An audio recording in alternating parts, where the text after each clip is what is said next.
Hello everybody, in this tutorial I'll show you how to get crude oil and scrap mechanic.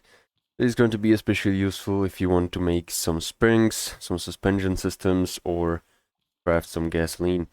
So to begin, the easiest method to get it is to go and find a water source like this one, a lake, and go inside, look at the bottom, and make sure to watch out also for these robots right here. And you should see these kind of oil spots that are going to give off like some particles like smoke, and just go towards them.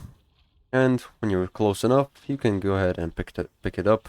That is going to give you some crude oil. You can also find crude oil from the tiny toad bots and inside of some buildings, inside of loot boxes. And the second option is to find a desert, and inside of here find this oil kind of tank.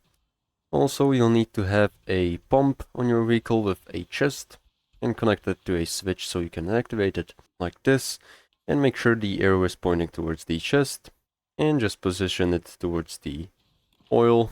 And as you can see, it is going to take some crude oil from this tank. So this is pretty much all. How to get crude oil and scrap mechanic. Make sure to like and subscribe if you found this helpful, and see you in the next one.